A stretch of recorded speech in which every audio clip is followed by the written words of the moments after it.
Hello everyone and welcome to BrickCats.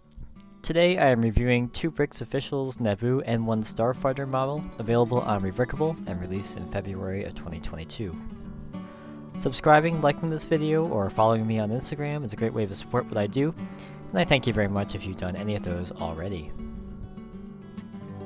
The N-1 stars, of course, in the Phantom Menace's Battle of Naboo, and is the first starfighter that the first one that we see Anakin Skywalker pilot in his career. In canon, it has a chrome underside that temporarily dazzled optical sensors, and each fighter gives the appearance of being handcrafted by Theed Palace Engineering. Instructions for this model are $10 on Rebrickable, and without any modifications to the parts list, the total cost I was getting 4 stores and $49 before shipping and tax, or about $73 with shipping and tax in the United States. In my reviews, I offer my opinions on aesthetics and model features, parts issues you might want to look out for, the build experience, the model's integrity, and last but not least, I offer my closing thoughts on the model with pricing information. If you're watching this review, I assume that you've bought the instructions or are interested in buying them. I assume the basic level of familiarity with Bricklink's ordering system and LEGO nomenclature. And my disclaimer on this and all my mock reviews is that I only use genuine LEGO bricks, and I always purchase the instructions for myself. Lastly, I create these reviews for my own personal enjoyment, and in the hopes that my advice will make your experience more enjoyable and or less expensive.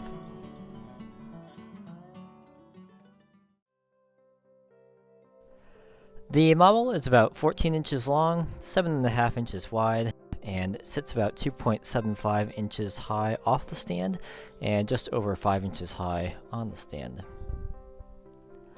In canon, the Naboo fighter was 11 meters long, so while it might be a little bit too big depending on how you calculate minifig scale, I think this is actually very reasonably close to it. It certainly looks good when you compare it to some of the screenshots from the Phantom Menace, and I think that the least accurate dimension is lengthwise here. You can see the whole thing. But that's pretty easy to fix if you just want to remove 2 of these Technic links here, or Technic connectors here. The obvious comparison is Inthert's N1 model, available from BrickVault, which I recently reviewed.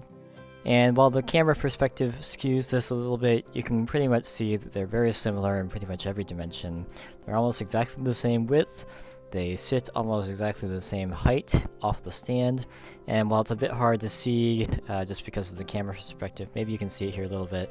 2Bricks is just a little bit longer by about 1.5 inches than the Inthert model, and like I said, if you wanted to take off 2 of these Technic links, they'd be almost the same length.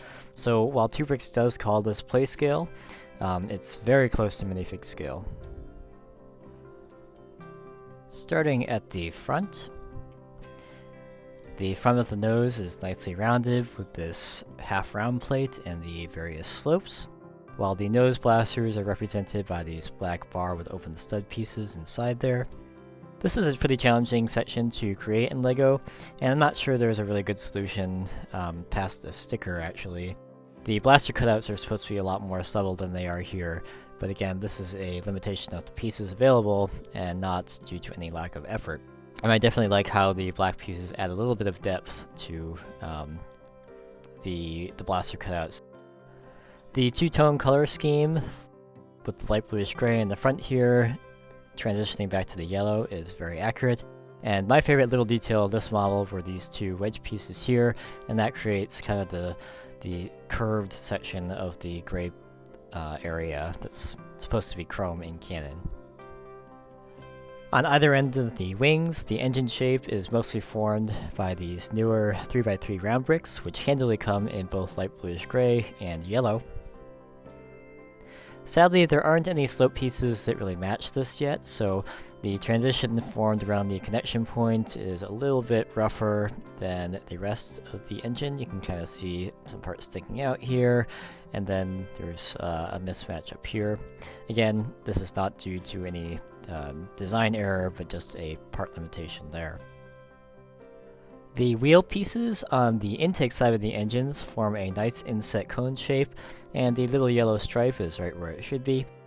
The front cones I think should be a little more rounded than in the back, and to do that you could use the BB-8 headpiece in light bluish gray and the 2x2 truncated cone, but this is fine for a first approximation, and it keeps the piece count and complexity of the model down. On the exhaust side of the engine, we have some engine glow with a 2x2 round brick, and another cone transitioning back to the 6L bar. The main part of the fuselage is very nicely shaped with some simple side construction, and the arch bricks at the back here right next to the cockpit. The windscreen is specified as trans black, and the trans black definitely gives the canopy a lot better contrast with the body, and I would assume that's why 2Bricks went with the trans black instead of the trans clear. But if you do have the trans clear, which I do somewhere, here it is. It still, in my opinion, looks just as good. And you can see there's just a little less contrast. A minifigure does sit in the sand green seat just fine. There's one of those panel pieces in there. And inside there are the 3 screens and the controls. Cam and accurate. The R2 unit, which is only the head of the droid, sits just behind the pilot, and it is on a turntable so it does swivel around. Behind the astromech, the long sweeping tail is built with curved slopes, on either side, which narrows it back to these Technic connectors, and finally a yellow Technic axle. The underside of the fighter is nicely done in light bluish gray, with some smooth sections as well as some larger areas of anti-studs under the wings. The Technic brick here is the connection point for the stand, and the torpedo launcher is also included right there. I personally would have preferred this section a little bit smoother. I don't think the torpedo launcher is essential for me anyways, but it looks fine as it is, and certainly this plays a huge role in the Phantom Menace, so its inclusion certainly makes sense to me. And finally, this wedge piece here causes the curved underside to match up nicely with the front.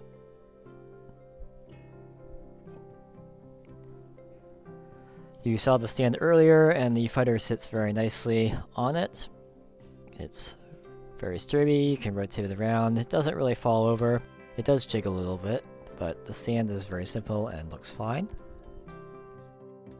I think I would have liked to see an option, or maybe an alternative build, in which this is angled, kind of like that, because I think that would look really cool, but this does the job.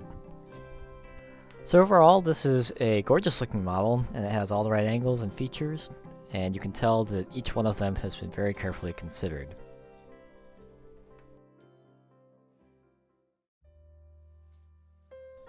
This model requires 146 elements and 366 pieces, which includes the stand. There are not many hidden pieces, but 2Bricks has very helpfully marked them in red, but keep in mind that these two red 1x1 plates actually are supposed to be red right near the cockpit here, so maybe I would have liked to see a different kind of off color to denote those that are actually hidden and could be any color, but not a big deal. In the parts list, there is an R2-D2 head specified, which is part 553 PB037, but you probably don't need this, as pretty much everyone has an R2-D2 anyway. You could also use a different astromech head if you have something else available, like I've done here. The wedge 4x4 triple inverted with connections between 2 studs, part 4855, is very expensive in light bluish gray, and it's right underneath the back of the tail here. And I suggest switching this to light gray, as it's much less expensive and seems to be a lot more common. So you can kind of see the color variation. I notice it because I obviously switched it out, but right next to each other, it's on the other side of the fighter anyway, and I don't think you're going to notice it that much. Like we already discussed, the windscreen 6x4x2 round with bar handle part 92279 is fairly inexpensive in trans black already, but it's also very inexpensive in trans clear, and like you saw, I think it looks just fine. So if you already have a trans clear one, or you want to build 2Bricks' Mandalorian N-1 starfighter, you could buy one and use it on both models as long as you switch it from one to the other. Those are actually all my part recommendations. Since there are so few pieces in this model to begin with, I don't think going with Pick-a-Brick is going to be worth your time, especially the time it takes to select everything and then wait. They're still advertising 4 to 6 weeks to come from Europe. In my experience, they're starting to clear out their holiday backlog. I recently placed an order with Bricks and Pieces, back when it was Bricks and Pieces, in, the middle of March, and I just received it the other day. So they're down to about 4 weeks between placing the order and having it arrive at your door. If you're going to go with Pick-a-Brick, I would go all in and order as much as you can directly from LEGO to hopefully eliminate another Bricklink store, as a large quantity of pieces would likely put you over the $35 free shipping threshold from LEGO.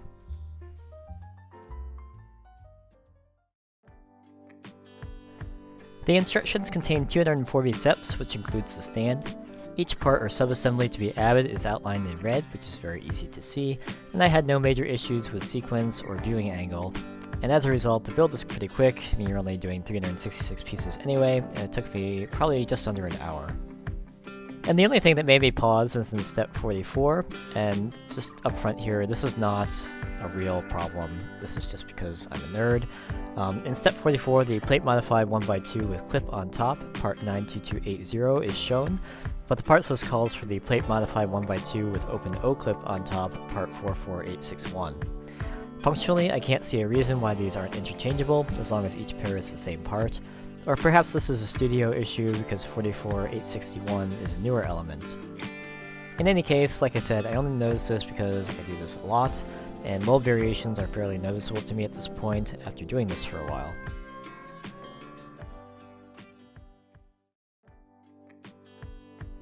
This model is very sturdy, and it can hold up to pretty much any amount of casual swishing and handling. The most likely grip is kind of like this, and since the tail is so long, it can get bumped out of alignment or fall off at this point here, but of course that's quite easy to put back in place. There's hardly any play in the wings here, and there's a Technic axle that runs through them, which makes that very solid.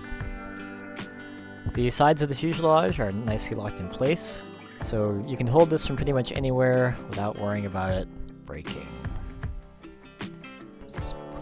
Paces here, you can shake this, you can hold it by the wings, you can do all sorts of stuff with this, and even if it does break, the sections that break off, like maybe the wings will come off, it's not going to just fall apart on you. So overall, extremely solid, extremely solid.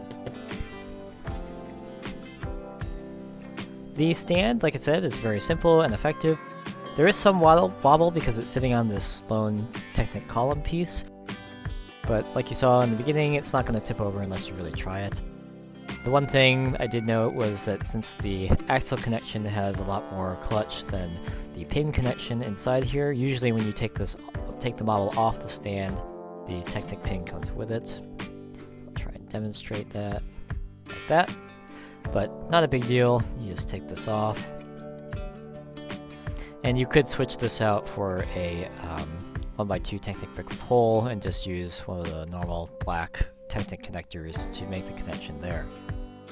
The connection to the stand is decently well centered. I did notice just the slightest bit of lean to the back here, so over time I'm not sure if that's going to place a strain on any of the pieces, but the strain is really only on the Technic pins, which are very simple to replace anyways. So I think this is going to be good to sit on your desk or your shelf for quite a while.